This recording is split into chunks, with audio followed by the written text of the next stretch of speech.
Hi friends, कैसे हैं आप सब। वेलकम बैक इन रंग के लास्ट पार्ट में आप लोगों ने सुना था कि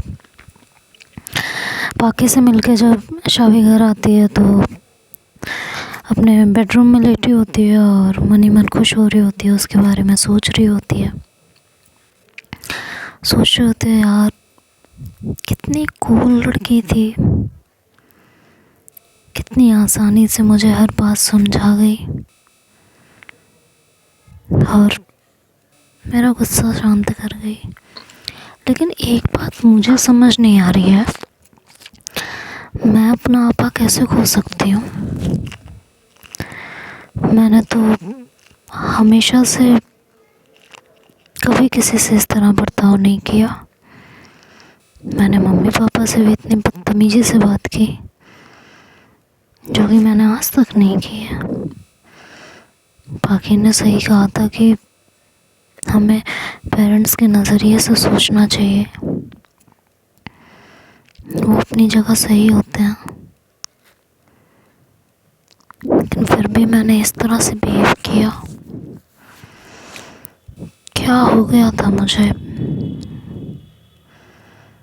लग रहा है ना जाने का गुस्सा फूट के बाहर आ गया है। जाके मम्मी पापा से माफ़ी मांग लेती हूँ, उन्हें अच्छा लगेगा। मैंने सच में बहुत दिल दुखाया है उनका, बहुत ज़्यादा। एक बार जाके उन्हें सॉरी तो बोलना ही चाहिए मुझे। ये सोच के वो उठती है और बाहर आती है। बाहर उसके पेरेंट्स, उसका भाई, बाकी के फैमिली मेम्बर्स सब एक साथ बैठे हुए होते हैं। तो वो भी सबके बीच जाके बैठती है। उसकी मॉम गुस्से में वहाँ से उठने लगती है तो अपनी मॉम का हाथ पकड़ लेती और कहती है, मम्मा आई एम सॉरी, प्लीज़ माफ़ कर दीजिए। मैंने बहुत बदतमीजी से बात की आपसे, जो कि मुझे नहीं करनी चाहिए थी। I am really sorry mamma, really sorry, please माफ़ कर दीजिए,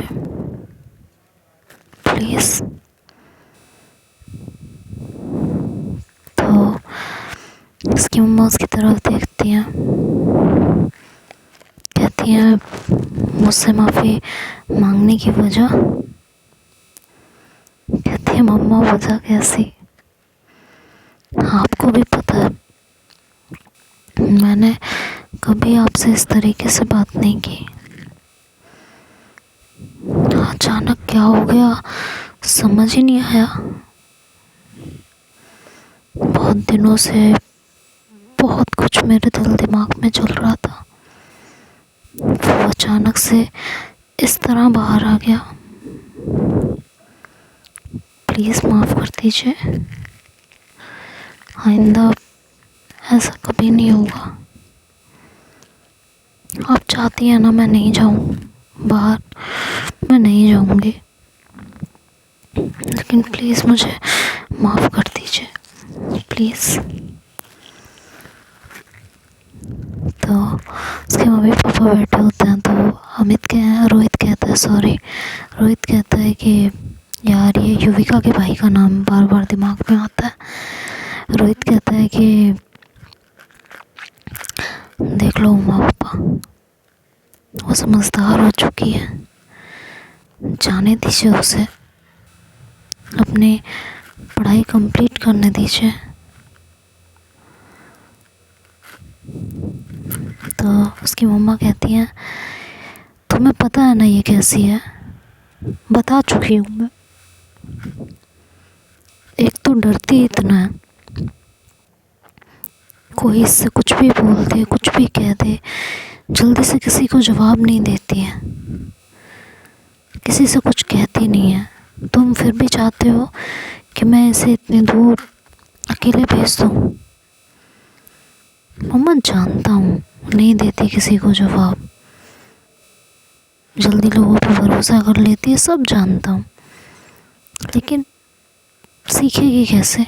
बाहर निकलेगी तभी तो चीज़ें सीख पाएगी ना।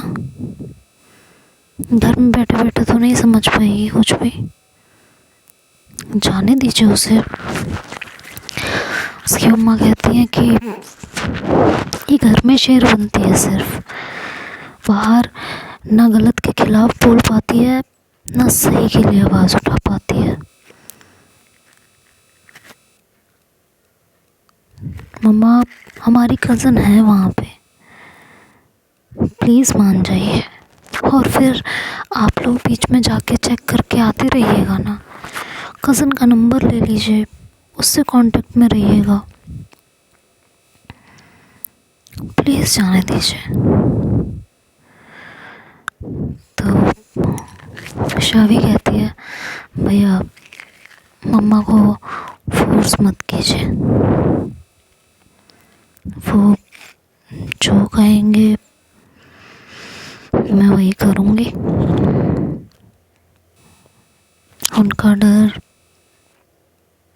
अपनी जगह बिल्कुल सही है, वो गलत नहीं है।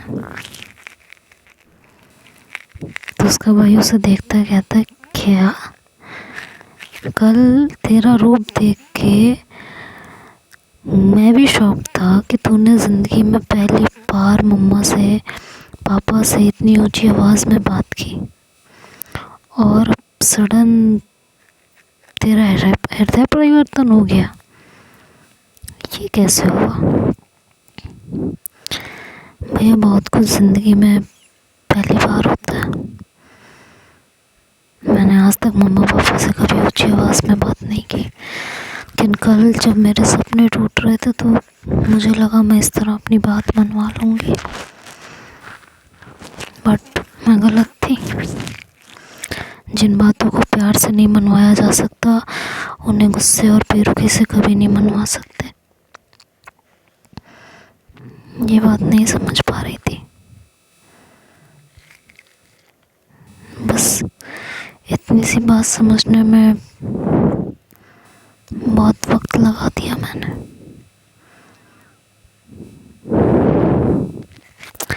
इसलिए अब उनका जो भी फैसला होगा मुझे मंजूर होगा।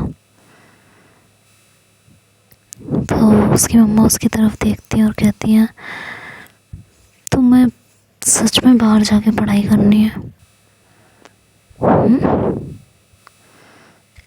तो अपनी मम्मा की तरफ देखती है और कहती है जी मम्मा। वहाँ बाहर कैसे कैसे लोग मिलेंगे, इतना डरती हो तुम, बाहर लोगों से बात करने में घबराती हो, जब तक कोई आगे से आके तुमसे बात ना करे तो तुम्हारे मुंह से शब्द नहीं निकलते हैं, सब हैंडल कर पाओगी? कोशिश करूँगी मम्मा, हमारी इज्जत सबका ध्यान रख पाओगी? जी मम्मा। कोई ऐसा काम तो नहीं करोगी जिसकी वजह से हमें पछताना पड़े बाद में? कभी नहीं मम्मी, कभी नहीं। ठीक है,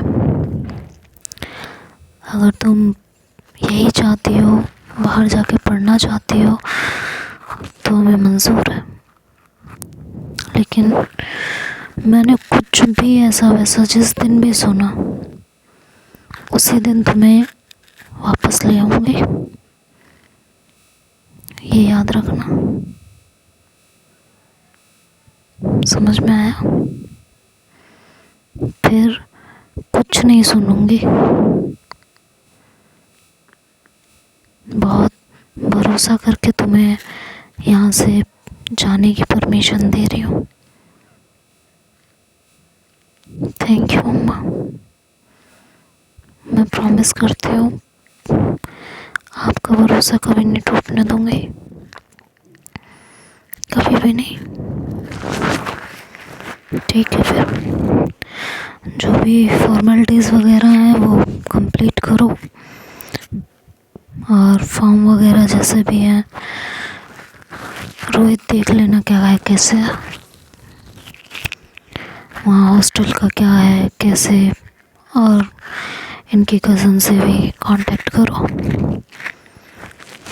ये सुन के शावी बहुत खुश होती है और रोहित को हक करती है और कहती है थैंक यू भैया, थैंक यू सो मच। उसका भाई भी खुश होता है और कहता है फिर करो तैयारी। कहती है जी। फाइनली उसे परमिशन मिल जाती है जाने की और वो बहुत ज़्यादा खुश होती है। खुशी खुशी में वो अपनी बेस्ट फ्रेंड को कॉल करती है और कहती है कि यार तू तो आई नहीं आज मिलने। तो कहती है यार बताया तो था ना, क्यों नहीं आ पाई थी, सच में प्रॉब्लम थी, नहीं तो तुझे आज तक मिलने से कभी मैंने मना किया है। मम्मा की सच में तबीयत ठीक नहीं थी, घर में ज़रूरी काम था कुछ, वो नहीं कर सकती थी, मुझे ही करना था बस इसलिए। तो कहती है ठीक है कोई बात नहीं, बट तुझे गुड न्यूज़ देनी है। कहती है वो क्या। मुझे उत्तराखंड में एडमिशन लेने के लिए, बीटेक के लिए परमिशन मिल गई है। तो वो भी बहुत खुश होती है। कहती है सच में। कहती है हाँ सच में। वाओ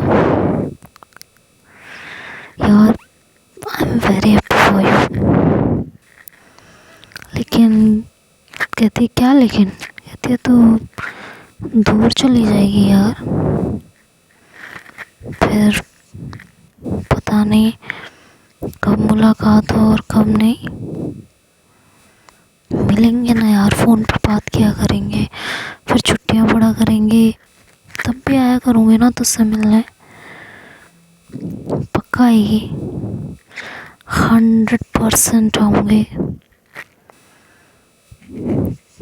देख ले वहाँ नए दोस्तों के चक्कर में भूल मत जाना मुझे। कैसी बातें करती है तू, तुझे भूल के कहाँ जाऊँगी। तुझे नहीं भूल सकती मैं। तो कहती है चल ठीक है। ऐसे ही वो दिन गुजर जाता है और अगले दिन से सारी तैयारियां शुरू हो जाती हैं, एडमिशन वगैरह की, हॉस्टल वगैरह की। उसका भाई जाके वहाँ सब कुछ अरेंजमेंट्स करके आता है, सब कुछ पता करके आता है, और उसके बाद उसे भी वापस जाना होता है तो वो उससे बाय बाय कह के चला जाता है अपने काम पे, अपने स्टडी के लिए, अपनी जॉब के लिए, जो भी होती है उसके लिए। इधर अब वो घर में अकेली हो जाती है फिर से। कुछ दिनों में उसे जाना होता है, लेकिन फ़िलहाल उसे भाई के बिना बिल्कुल अच्छा नहीं लग रहा होता। तो इधर उधर खाली घूमती है, टहलती है, अपने मम्मी का, चाची जी का, सबका काम में हाथ बटाती है। और फिर फाइनली वो दिन आ जाता है जिस दिन का उसे बेसब्री से इंतज़ार होता है, जाने का। वो दिन भी आ चुका होता है। सुबह उठती है जोश और हर्षोल्लास के साथ, तैयारियां करती है, बैग पैक करती है, और उसके पापा उसे छोड़ने के लिए जाते हैं। वहाँ जाके वहाँ कॉलेज, हॉस्टल सब कुछ देखते हैं, हर चीज़ की तसल्ली करते हैं, और सबसे बातचीत करके, मतलब टीचर्स वगैरह से, और उसे हॉस्टल में छोड़ के वार्डन से बात करके वापस से घर आते हैं। इधर अब वो बहुत खुश होती है, आखिरकार सपना पूरा हुआ था बस। और फिर उसकी फैमिली इतनी मुश्किल से मानी थी, और कितने समझाने के बाद मानी थी। और एक रीज़न था कि उसके कज़न भी वहीं से बीटेक कर रही थी, तो एक ये बड़ा रीज़न था फैमिली के मानने का। रोहित ने बहुत समझाया था, कज़न से बात कराई थी, तब जाके कहीं उसकी फैमिली मानी। गवर्नमेंट कॉलेज था तो एडमिशन भी मिल गया, पैसे भी कम लगे और हॉस्टल भी आराम से मिल गया था। स्टार्टिंग थी तो हॉस्टल में बहुत कम लोग थे उस समय। शावी के रूम में उसके साथ सिर्फ एक रूममेट थी जिसका नाम साक्षी था, और 2 की जगह भी खाली थी, 2 आने वाले थे। वो अंदर जाती है और अपना बैग रखती है, पीछे मुड़ती है तो देखती है कि डोर पे पीछे की साइड कुछ नाम लिखे होते हैं, तो वो उन नामों को पढ़ने लगती है। उसमें से एक नाम उसके जहन में पता नहीं क्यों बार बार क्लिक कर रहा होता है, तो उस नाम को पढ़ते हुए कहती है कि यार ये नाम इतना अटैच सा क्यों लग रहा है, ऐसा लग रहा है जैसे परसों से जानते हो इस नाम के इंसान को। फिर वो अपना ध्यान भटकाती है इधर उधर, कहती यार होगा कुछ, मैं क्यों इतना सोच रही हूँ। तभी उसकी रूममेट साक्षी आती है और वो देखती है तो कहती है तुम न्यू रूममेट, कहती है यस। अच्छा आई एम साक्षी, तो कहती है मैं शावी। कहती है बैग रख लिया, हाँ पैक अनपैक कर लिया, नहीं अभी नहीं, थोड़ी देर बात करते हो। कहती है अच्छा चलो बाहर चलते हैं, तो उसे लेके बाहर जाती है तो साक्षी को कोई मिल जाता है, वो उसके साथ उसे 2 मिनट का बोल के उसके साथ हो जाती है। और शावी ऐसे ही कॉरिडोर में घूम रही होती है, तभी उसके कुछ सीनियर्स उसे टकराते हैं और कहते हैं कि so you are junior fresher, तो कहती है या फ्रेशर, ओके ठीक है। हाँ यहाँ का एक रूल है, तो कहती है क्या रूल। शावी अब घबरा रही होती है, आखिर फ्रेशर थी और सीनियर से मिली थी और एक छोटे से कस्बे से होने के नाते थोड़ी डरी सहमी सी थी, और बहुत सुना था कि उसके भाई ने भी बताया था कि हॉस्टल में रैगिंग होती है, सीनियर्स बहुत रैगिंग करते हैं वगैरह वगैरह, जिसकी वजह से वो थोड़ी सी घबराई हुई थी। और जैसा कि उसके पेरेंट्स ने उसके बारे में बताया था, डरपोक थी, कम बोलती थी, डरपोक इन द सेंस कि जल्दी किसी से बोलना उसे पसंद नहीं था ये, लेकिन जिससे बात करती थी उससे बहुत जल्दी भरोसा भी कर लेती थी। घर से बाहर कभी रही नहीं थी, तो बच्चा जब घर से ज़्यादा बाहर ना हो रहता हो तो थोड़ा डर, नया माहौल, नए लोगों के बीच एडजस्ट करने का खौफ, ये सब तो आ ही जाता है। तो कुछ यही सब इस समय शावी के दिमाग में चल रहा होता है। तो उसके सीनियर कहती हैं कि